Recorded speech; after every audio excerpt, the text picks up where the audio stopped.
د 2020 کال د فبروري په 29مه چې د 1498 لمریز کال د قبل له سیم نیټې سره سمون خوري د قطر په پلازمینه دوحه کې په افغانستان کې د اشغال د خاتمې په موخه د افغانستان د اسلامي امارت او امریکا ترمنځ د دوحې تاریخي تړون لاسلیک شو.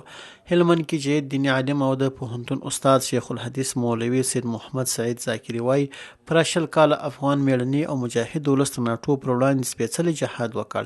په زیات شمېر غربي یرغلګر او د دوی متحدین یې ووژل. افغانانو قرباني ورکړه چې دا قرباني د دې سبب شو چې ناټو په افغانستان کې مات وخوړل. د خبرو میز ته کښېنستل او د وتلو لارې ځان ته وکتلې.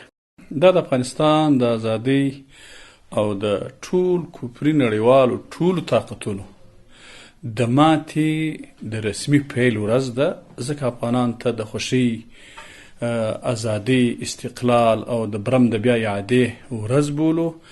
نو ډیره مهمه ورځ ده. موږ د استقلال ورځ لرو، اصلي رسمي استقلال زموږ د دغه ورځ څخه پیل شوی دی. دا زموږ د ازادي او زموږ د برم د بیا اعادې او زموږ د ملي غرور د اعادې او زموږ د اسلام د دین او زموږ د سپین بیرغ د اوچتېدلو او د افغانانو د شهادتونو، مهاجرتونو، معیوبیتونو، معلولیتونو، محبوسیتونو د اختتام ورځ ده.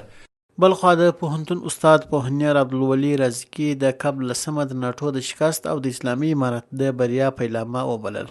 دا ورځ یوازې د افغانانو لپاره نه بلکې د نړۍ ټول مسلمانانو د پیغام ورکوي چې د مسلمان مجاهدینو، د مسلمانو هغه ځوانانو چې دې باندې مبارزه کوي، دې لپاره دا پیغام ورکوي چې مسلمانان که څه تکلیف وویني حتما دې لپاره بریا راځي. هلمند کې د سرک ادبي او کلتوري ټولنې مشر او دیني عالم مولوي نصیر احمد مهاجر وایي د قبل لسمه په هیواد کې یوه تاریخي ویاړلې او د ناټو د متحدینو د شکست او بربادۍ ورځ ده.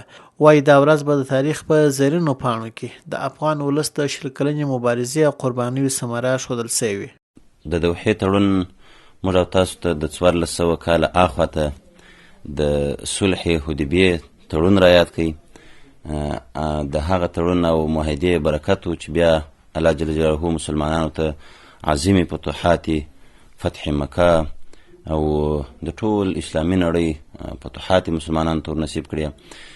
د دوحې تړون و چې الله جل جلاله د افغانستان کړېدلي ولس ته دغه قراري او امن راوستی. دا چې د دوحې تړون یو تاریخي او ستر تړون و، یو شمېر اقتصادي او سیاسي ګټې له ځان سره لري.